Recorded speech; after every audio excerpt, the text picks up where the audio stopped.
Hello everyone, welcome to అమ్మ healthy kitchen and tips.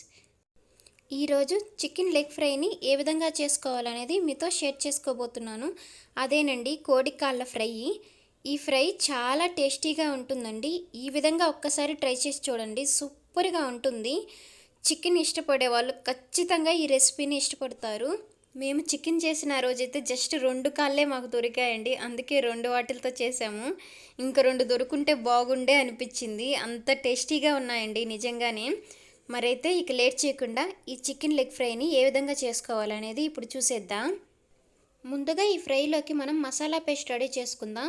అందుకోసం నేను ఇక్కడ 1 ఇంచ్ అల్లం, ఇంకా 2 పచ్చిమిర్చి చీలికలు, 4-5 వెల్లుల్లి రెబ్బలు, 1 ఆనియన్ ముక్కలు కూడా వేసుకొని బాగా మెత్తగా బ్లెండ్ చేసుకోవాలి. ఈ విధంగా మెత్తగా బ్లెండ్ చేసుకొని ఒక పక్కన ఉంచుకోవాలి. ఇప్పుడు కలుపుకోవడానికి వీలుగా ఉండే ఒక ప్లేట్ని తీసుకొని అందులో లెగ్ పీసులను ఉంచాలి. ఇక్కడ ఈ లెగ్ పీసులకి మధ్యలో ఘాట్లు పెట్టుకోవాలండి. ఇలా పెట్టుకోవడం వల్ల ఏంటంటే మనం మసాలా వేసినప్పుడు లోపల వరకు వెళ్తుంది. ఇప్పుడు ఇందులో ఒక నిమ్మ చెక్కని ఈ విధంగా పిండుకొని ఈ రసం మొత్తం ఈ లెగ్ పీసులకు పట్టేలాగా మనం చూసుకోవాలి. ఇప్పుడు ఇందులో తగినంత సాల్టు, 1 టేబుల్ స్పూన్ కారం, కొద్దిగా పసుపు, 1/2 table spoon garam masala, 1 table spoon ధనియా powder, 1/2 table spoon pepper powder, 1 table spoon మనం ఇందాక బ్లెండ్ చేసి పెట్టుకున్న మసాలాను కూడా యాడ్ చేసుకోవాలి. ఇందులోనే 2 టేబుల్ స్పూన్ల పెరుగు, ఇంకా కొద్దిగా కొత్తిమీర, ఇంకా పుదీనాను కూడా యాడ్ చేసుకోవాలి.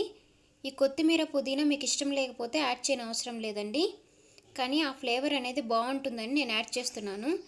ఇప్పుడు వీటన్నిటిని ఒకసారి బాగా కలుపుకొని ఇందులో మీకు ఇష్టం ఉంటే కొద్దిగా ఫుడ్ కలర్ యాడ్ చేసుకోండి, లేదంటే లేదు. ఈ ఫుడ్ కలర్ అనేది పూర్తిగా ఆప్షనల్ వరకే.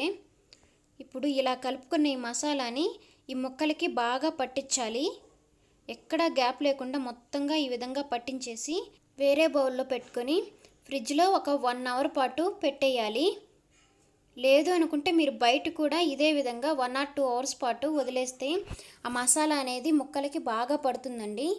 టైం లేనప్పుడు ఈ విధంగా ఫ్రిడ్జ్లో పెట్టుకోవచ్చు, లేదంటే బయట పెట్టినా ఓకే. ఇప్పుడు నేను ఇది డీప్ ఫ్రిడ్జ్లో పెట్టేసి ఒక 1 అవర్ పాటు అలానే వదిలేశాను. 1 అవర్ తర్వాత తీసి చూద్దాం, చూడండి ఎలా ఉంటుందో. చూడండి, ఈ మసాలా అనేది ముక్కలకి బాగా పట్టింది. ఇప్పుడు మనం స్టవ్ మీద ప్యాన్ పెట్టుకొని అందులో డీప్ ఫ్రైకి సరిపడా ఆయిల్ వేయాలి. ఆయిల్ మరి ఎక్కువ వేయకండి, ఎక్కువ వేసారనుకో ఆయిల్ అనేది కొంచెం మసాలా అదంతా దిగుతుంది కదా ఆయిల్లోకి, మళ్ళీ వేస్ట్ అవుతుంది. ఇప్పుడు ఆయిల్ అనేది బాగా వేడి మీద ఉన్నప్పుడు ఈ లెగ్ పీసుల్ని ఇందులోకి యాడ్ చేసుకొని ఇప్పుడు మంటని సిమ్లో పెట్టుకొని మీరు ఫ్రై చేసుకోవాలండి ముక్కలు వేసిన తర్వాత, లేదంటే లోపల సరిగా ఉడకదు. సో అప్పుడప్పుడు అటు ఇటు తిప్పుకుంటూ మీరు ఫ్రై చేసుకోండి. నేను ఇక్కడ కొద్దిగా ఎక్కువ ఆయిల్ వేయడానికి కారణం వచ్చేసి నేను వేరేటి కూడా ఫ్రై చేస్తున్నాను, అందుకని కాస్త ఎక్కువ వేసుకున్నాను. మీరైతే కొద్దిగా తక్కువే యాడ్ చేసుకోండి. ఈ లెగ్ పీసులు ఫ్రై అవ్వడానికి 15 నిమిషాల పైనే పడుతుందండి. మనం మీడియం ఫ్లేమ్లో పెట్టుకొని ఫ్రై చేసుకుంటాం కాబట్టి కొద్దిగా లేట్ అవుతుంది. ఈ విధంగా ఫ్రై అయ్యాక ఇప్పుడు వీటిని తీసుకొని సర్వ్ చేసుకుంటే ఎంతో టేస్టీగా ఉండే కోడికాళ్ళ ఫ్రై రెడీ అయిపోతుంది. చూస్తుంటేనే సగం నోరూరిపోతుంది కదా, తింటే కూడా సూపర్గా ఉంటుందండి. మీరు కూడా ఒకసారి ట్రై చేసి చూడండి, మీకు బాగా నచ్చుతుంది. మరైతే ఈ వీడియో మీకు నచ్చినట్లయితే ప్లీజ్ లైక్ చేసి సబ్స్క్రైబ్ చేసుకోండి. మీ ఫ్రెండ్స్ అండ్ ఫ్యామిలీ మెంబర్స్కి షేర్ చేయండి. Thank you so much for watching.